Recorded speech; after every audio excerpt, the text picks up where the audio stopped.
Everything you see here is original. This place was Las Vegas on steroids for the first century world.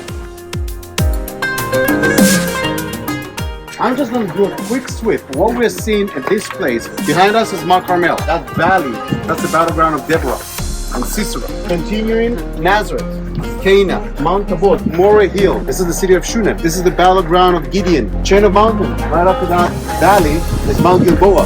This is where King Saul died. This is Samaria. We just covered about 80% of the Old Testament.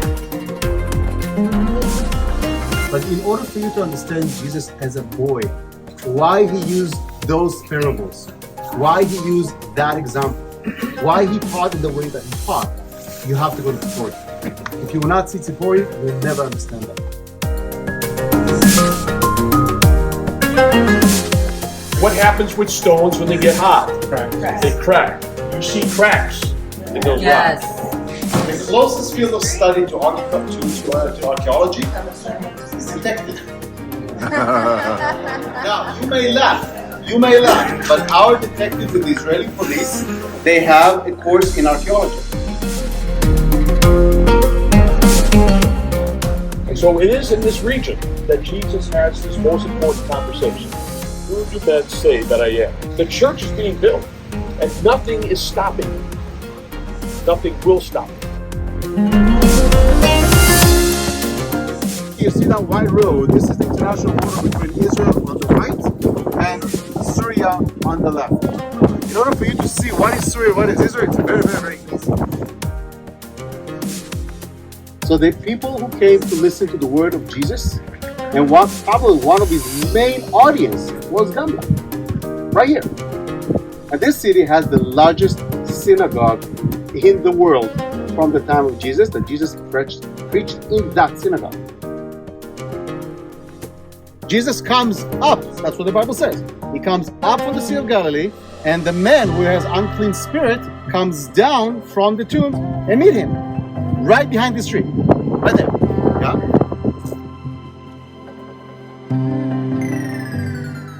The Sermon on the Mount is a beautiful summary of the Old Testament. On February 11th of 1984, an amazing thing happened to me. The life that Carl had constructed for himself died, and the life that Jesus came to give me was poured into me. And this is the town that Jesus lived in. Where exactly? We don't know. The more exposure we have to the gospel, and the more we persist in an unrepentant heart, the more consequences for eternity there will be.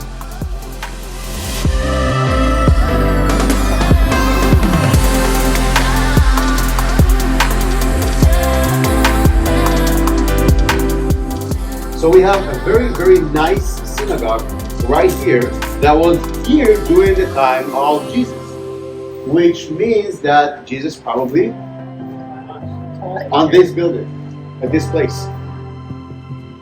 And the men marveled, saying, "What sort of man is this, that even winds and sea obey him?"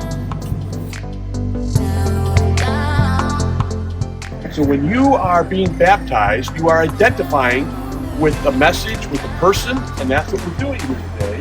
You are marking yourself as being identified as part of a community.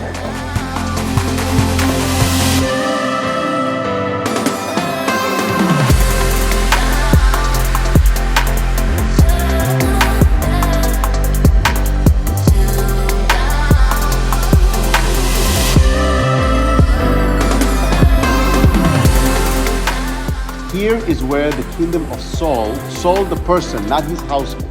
Saul, this is where his kingdom ended, and this is where he was hanged by his body was hanged by the Philistines.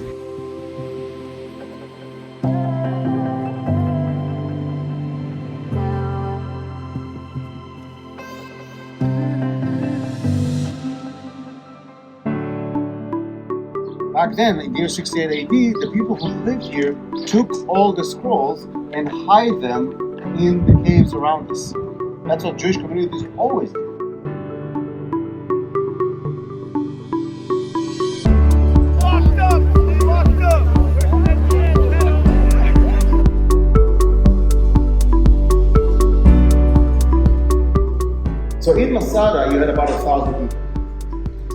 them, something like a legion, legion and a half, talking about anywhere between 5,000 to, I would say 5,000 to 8,000 soldiers. And David went up from there and stayed in the strongholds of En-Gedi. Where are we? En-Gedi. So this is where David fled to. You can see why, right?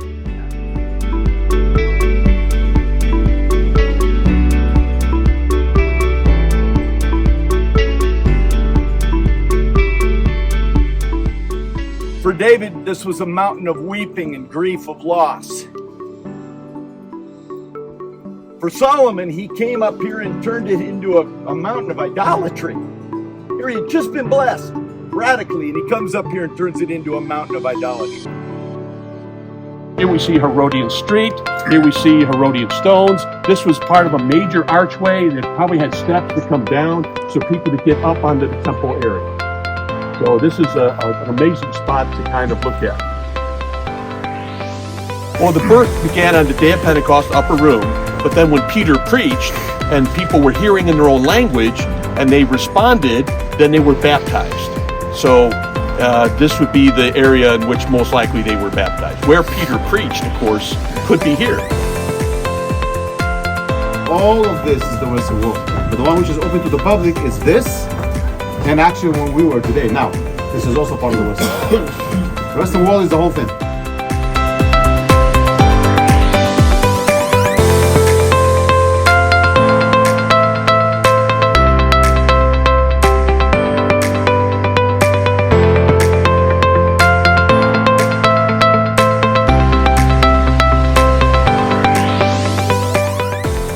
Right now is the wide wall that was built by King Hezekiah. This is from the year 701 BCE. This is the city of David. From here southward about 10 soccer fields. That's it. The biggest spring in the Judean hills is called the Gihon Spring, and it's right beneath us. Lost people saw the power of God in the rebuilding of this country. 52 days.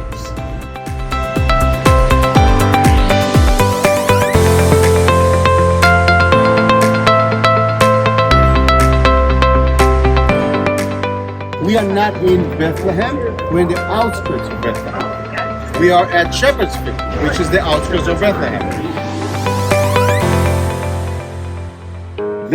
This model is basically covering everything we've seen so far in Jerusalem. This is great. Everything. All the Dead Sea Scrolls that we know of are 20 floors beneath us today.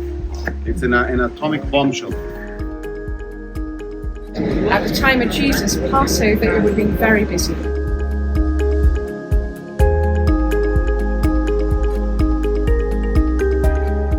This is an impressive sight. This is the southernmost flanked city of the territory of Judah, sometimes even rivaling Jerusalem in size.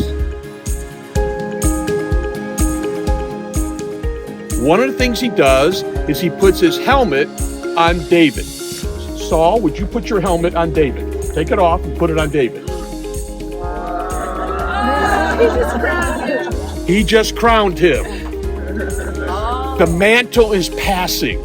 In a way, and this is why we're here, the kingdom of David, the house of David, was born in the valley below us. Not in Jerusalem, and not in Hebron, and definitely not in Bethlehem. The household of David was born a mile and a half down from us, down here.